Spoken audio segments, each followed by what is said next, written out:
রাজধানীর রমনা উদ্যানের বটমূলে আগামীকাল ভোর থেকে থাকছে ছায়ানটের বর্ষবরণ অনুষ্ঠান। নিরাপত্তা পরিস্থিতি নিয়ে জানাতে যোগ দিচ্ছেন সহকর্মী আদিলুর রহমান। আদিলুর, আগামীকালকের আয়োজনের আগে শেষ মুহূর্তের প্রস্তুতি কেমন দেখা যাচ্ছে? নিরাপত্তা ব্যবস্থা নিয়ে যারা আয়োজক রয়েছেন তারা কি বলছেন?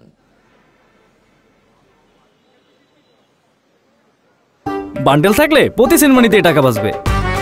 বিকাশ সেনমানি বান্ডেল কিনে জিতুন প্রতি লেনদেনে।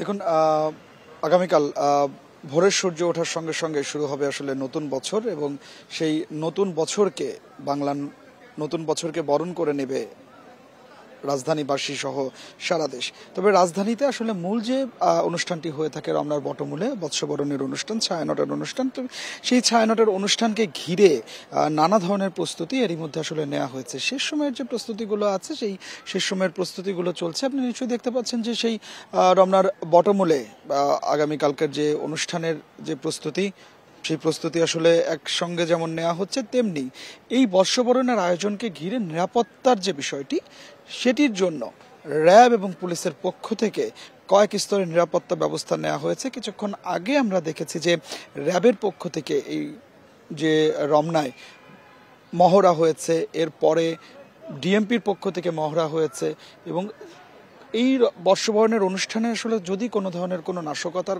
ঘটনা ঘটে যায়, কোনো দুষ্কৃতিকারী যদি ঢুকে পড়ে, সেক্ষেত্রে আসলে কিভাবে মোকাবেলা করা হবে সেই বিষয়গুলো এখানে মহড়ার মাধ্যমে আসলে দেখানো হয়েছে। যে যদি কোনো বোমা বিস্ফোরণ হয় বা যদি কোনো বোমা পাওয়া যায়, সেগুলো আসলে কিভাবে তাৎক্ষণিকভাবে সেটি মোকাবেলা করা হবে, সেই মহড়াগুলো হয়েছে। এবং পাশাপাশি আমরা দেখেছি যে র্যাব স্কোয়াডের মাধ্যমে পুরো রমনারটি তারা তল্লাশি চালিয়েছে, যে কোনো ধরনের কোনো অপ্রীতিকর ঘটনা আসলে যাতে না ঘটে।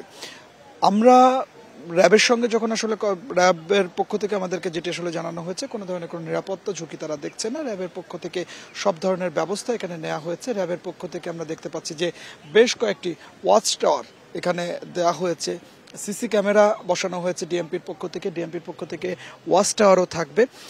এবং ডিএমপির যে মহড়া শেষ হবার পরে ডিএমপি পুলিশ কমিশনার তিনি গণমাধ্যমের সঙ্গে কথা বলেছেন, এবং তিনি খুব জোর দিয়ে বলেছেন যে এবারের বৎসবরণ এবং আনন্দ শোভাযাত্রা, যেটি চারুকলা সামনে থেকে শুরু হয়ে শাহবাগ ঘুরে টিএসসি হয়ে শহীদ মিনার হয়ে দোয়েল চত্বর হয়ে আবার চারুকলা এসে শেষ হবে, এই আনন্দ শোভাযাত্রাতেও কোনো ধরনের কোনো নিরাপত্তা ঝুঁকি নেই। পুরো যে রমনা এবং ঢাকা বিশ্ববিদ্যালয়ের এলাকাটি নিরাপত্তার চাদরে ঢেকে ফেলা হয়েছে।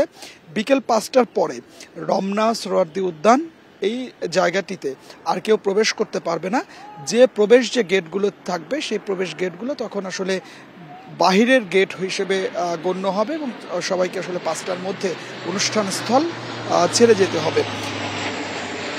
মেট্রোপলিটন পুলিশের পক্ষ থেকে আসলে আগামীকালকে যে আনন্দ শোভাযাত্রা, সেই আনন্দ শোভাযাত্রার নিরাপত্তার বিষয়টিও আমাদেরকে জানানো হয়েছে। সেখানে বলা হয়েছে যে কেউ কোনো ধরনের ফানুস উড়াতে পারবে না, কেউ মাস্ক পরে শোভাযাত্রায় অংশ নিতে পারবে না, এবং নির্দিষ্ট কয়েকটি জায়গা করে দেওয়া হয়েছে। এই জায়গাগুলো থেকে শোভাযাত্রায় অংশ নিতে পারবে, মাঝখান দিয়ে কেউ শোভাযাত্রায় অংশ নিতে পারবেন না, সে বিষয়গুলো বলা হয়েছে। এবং আপনি জানেন যে এরই মধ্যে গতকাল একটি অপ্রীতিকর ঘটনা ঘটেছে, যে চারুকলায় মোটিভ পুড়ে গিয়েছে।